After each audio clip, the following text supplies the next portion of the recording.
Hey everyone, this is Phil and Randy from Northern Wild Harvest, and today we're going to be building a wild mushroom dryer. So Randy here has been wild harvesting for over 35 years, and in that time he's built dozens of dryers. In the last 10 years I've helped him build quite a few, and our dryers we've made have ranged in size depending on the scale of drying we're doing. So you've made dryers that have done 1,000 pounds to 1,500 pounds. So the techniques you use for drying wild mushrooms will change depending on the scale and the volume you're drying. So if you're only drying a pound or two, you can just use a home dehydrator. But when you're in the bush trying to dry, and you're trying to dry, hundreds or thousands of pounds, everything changes. So today we're going to be building a small dryer that's fit for a crew of 4 or 5 people. This dryer can fit in the back of your pickup. All you need is a generator and the dryer, and then we're going to be adding in a wood stove room to work with it. In this video, we're not going to be going over all the science and the specifics of drying. We're going to save that for a separate video, but this will show you how we build a small-scale portable mushroom dryer. Even during crappy, cold, foggy weather, this will still work. The thing to remember is you're not just building a dryer, you're building a system, because drying is very variable depending on the weather and how many mushrooms you have. So we create a system so that we can adjust and adapt to the demands. The next season we're doing will be morel mushrooms, and we're just getting ready to leave for that season right now. So this is part of our preparation for this year. This season will be in areas that are quite remote, and we don't know if there'll be a fresh mushroom buyer. So we want to be able and capable of drying everything we harvest if we need to. The plan is to have 2 mobile dryers. Each one is a high airflow velocity dryer. Along with the 2 dryers, we're going to have a wood stove room that acts like a dry lung and a flashing space. Flashing is where you use heat to finish off the mushrooms for the last 20% once there's no risk of cooking them. In this space here, we're going to have a wood stove room, and we're going to do it inside of the building so that all of the heat that escapes that room is then ambient dry air within the rest of the Quonset. So we benefit from the heat loss as well as the trapping the heat within the room to finish flashing. Here's last year's dryer. So after we build the wood stove room, we'll build another dryer like this, and we'll show you that process. But first, we need to cut some lumber and start making our wood stove room.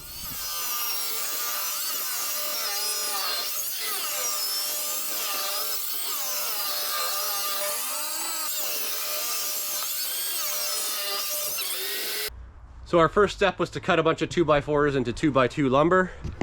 Here's our pile here. These will be our corner braces for our structure.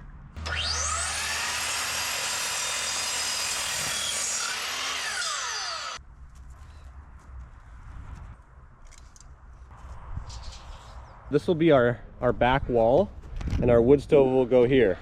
So this wall has to be wider to compensate for the width of this Quonset here. So it's got an extra about a foot on either side, and then the outside of this one here to here is exactly 8 feet, which is the width of our other walls. So the other walls, after this is built, will come off this way inside the room, and then this just covers the gap.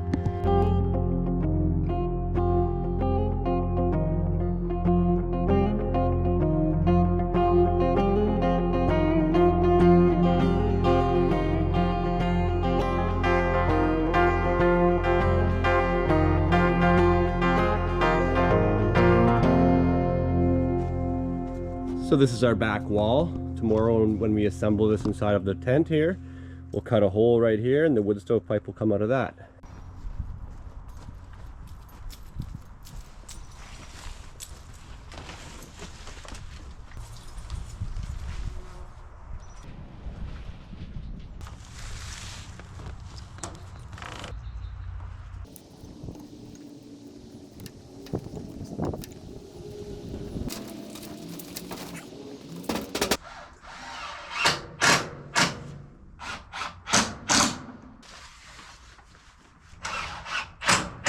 Keep going a bit. Yeah.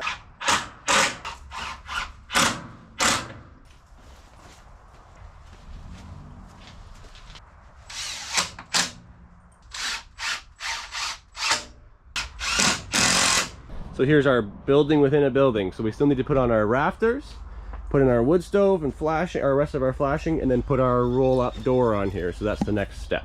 And everything on this dryer, this building, is labeled with a diagram, so we can take it apart and put it back together.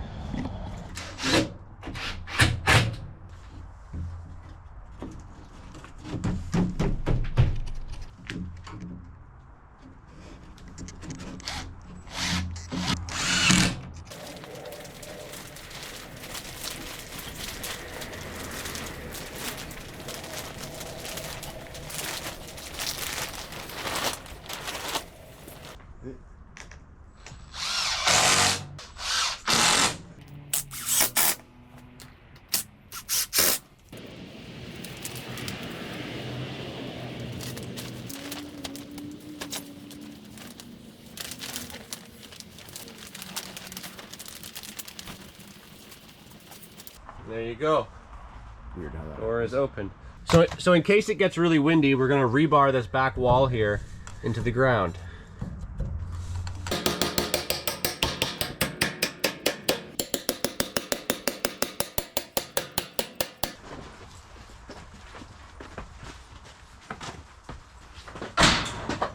Up, lift.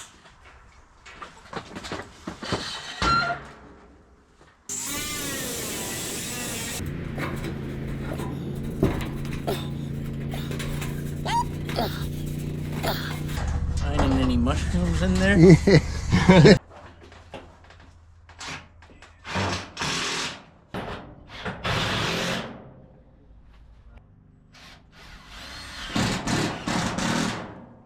So here's our heat flashing.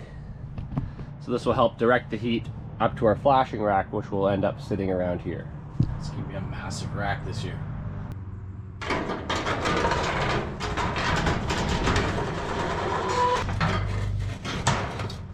And that's in.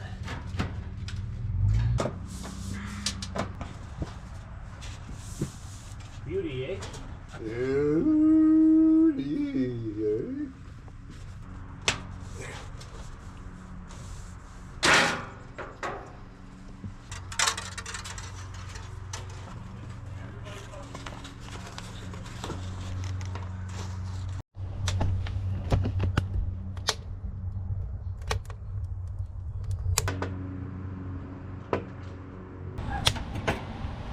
This will allow us to install this like this, and now we can control the inflow of our air.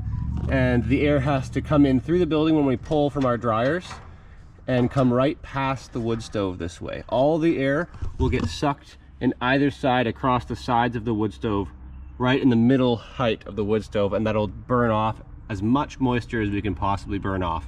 We didn't want it too close to the ground either. We didn't want to be pulling too much humidity from the ground. So this seems to be a nice height. It'll also pull in some heat from the stovepipe here. Now we're just cutting some strips here, 1x1s, for our drying racks and flashing racks.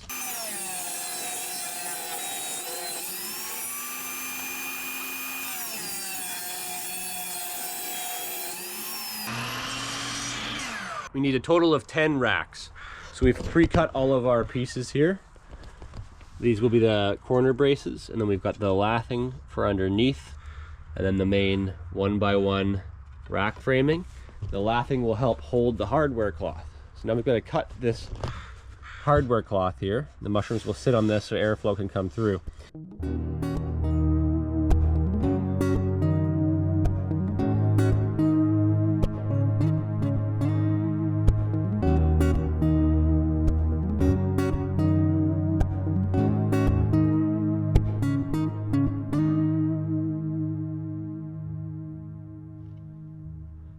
Okay, so we've completed our 10 racks in total. 8 will go off of the blowing side of our dryers. And then we've got 2 up here for flashing, and we'll add little walls on here once we actually get mushrooms. So we're at the point in this build now where we need to build our second dryer. We already have our old one here. Here are the parts for it. Now these use really deep drawers, and the reason we can get away with these deep drawers is because we have a really high amount of airflow with our fan. But the next step for us is to wire in a fan. So this is the fan head that the housing I've created around the fan, and this fits onto the top of this. So we're going to be copying this dryer and just building it a little bit nicer, since this was our prototype. The complicated part is getting a motor for these squirrel cage fans. These are the type of fan you would find in a furnace. We rewire these and calibrate the right motor to cage size here. So we've had to order a new motor to match this 12-inch squirrel cage.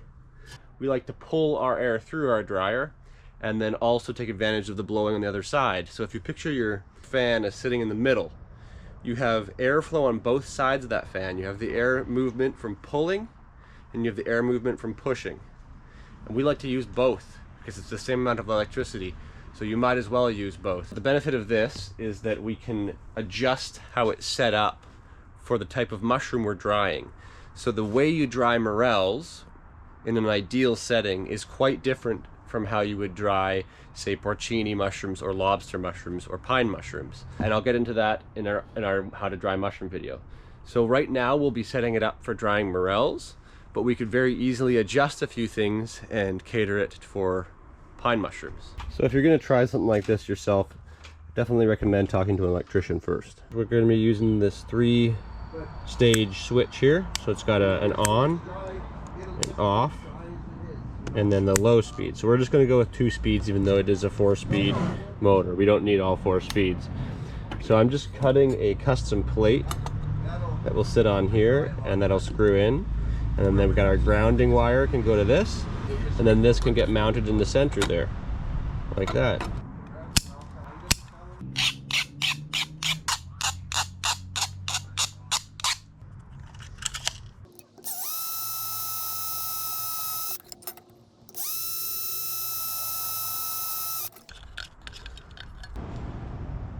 Okay.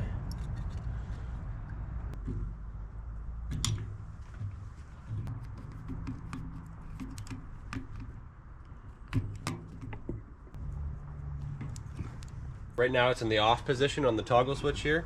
I'm gonna go to the low speed. Or high speed. It's a lot of airflow. We'll shut that off, and now I'll screw this whole thing together, and this will be our auxiliary fan done. The same sort of process is gonna happen with our larger fan. We've had to order a larger motor, and you have to get the right amperage and horsepower and all that, so you have to know what you're doing here. But the same process will go on with a similar toggle switch when we build our second dryer head like this. So it's nice having the 8-inch because it's light and easier to work with for moving it around, whereas these ones are a little more stationary and they're bigger, heavier.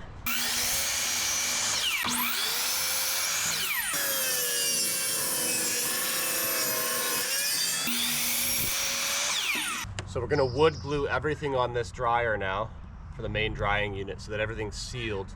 That way when we pull our air, it can't come in through all the cracks. It has to come up through all the drawers.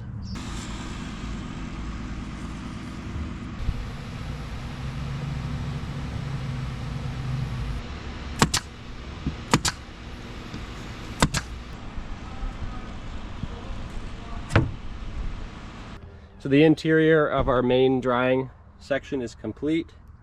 So the way we've done this is this top piece will hold the fan head, and it'll have a 2-inch overlap with the fan head so it can't slide off the edges. And that's all supported on this downward strength for this. And then on the sides, there are these nice oak sliders with the rail to keep the drawer in line as it slides. So the drawers will slide in here, and this dryer, the drawers will be interchangeable.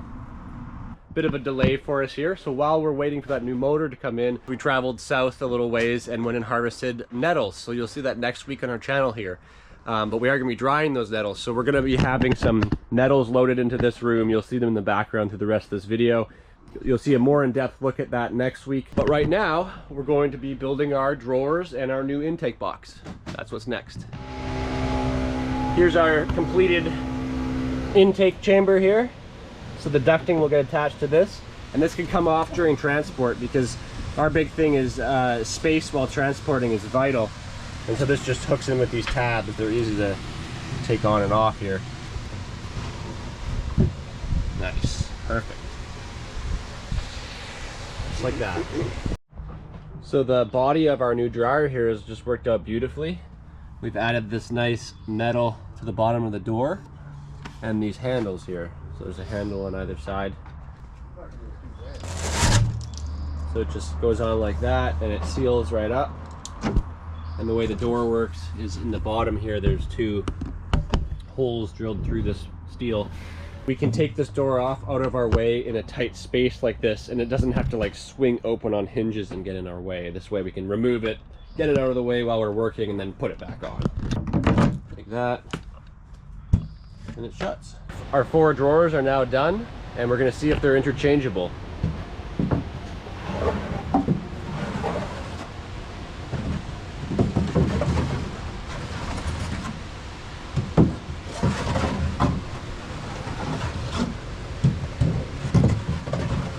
Nice.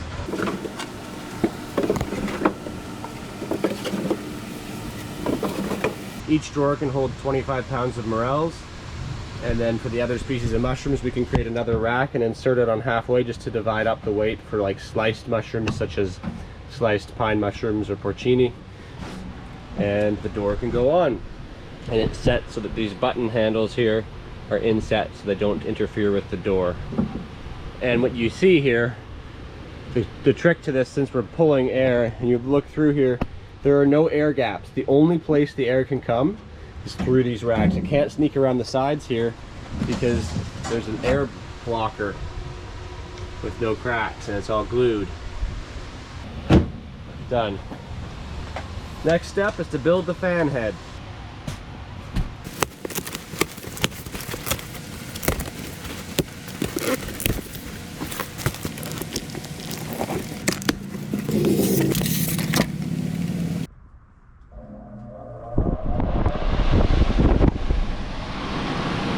So that's blowing the air and getting the CFM that we need.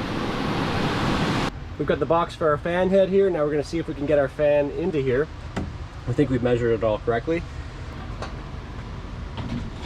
Oh, nice. Right to there. And we get to put screws here, here, here, and here, and then we'll put in this upright and all up the side.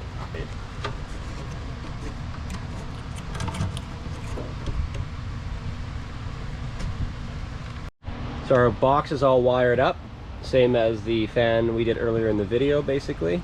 And then our capacitor here is hose wired onto the fan here. So the wires can't get sucked into the fan when it's running. They're all zapped together. And let's test it out. So we'll do low. And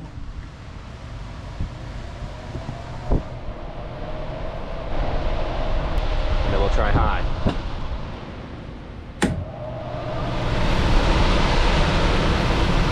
Oh yeah, that's what we wanted. Our fan head is complete here now. We've got handles, it's all wired in. And we're gonna try this on our dryer.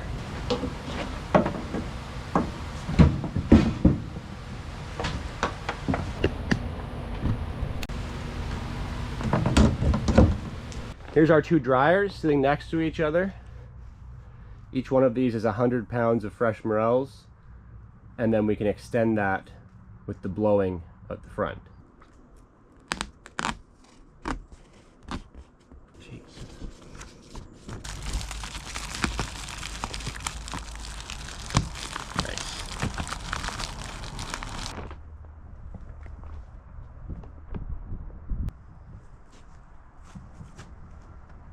And so now our dryer system is all completed, and we'll take you through the whole system here. It starts at the back. Our wood stove is currently burning, and the air has a way into the room here around the wood stove, and we can control this airflow nicely. So it will come in right around the back of the stove. That air will burn off all the humidity around the stove. Now when we have mushrooms that are almost completed, they can go on above the wood stove here and finish the flashing process to get rid of all the remaining moisture and basically sterilize them for storage, and that'll increase their shelf life. This door can roll down when we need to trap heat for that, and then both of these ducting units from here and from here pull air through the two dryers. Now if we need, for certain species of mushrooms, and this is why this system is great because it's so adjustable, we could move more mushrooms into this room and use this auxiliary fan, which gives plenty of airflow for in this room here. But when we're drying morels, which is our next season, we'll be using these two dryers. So let's turn these on.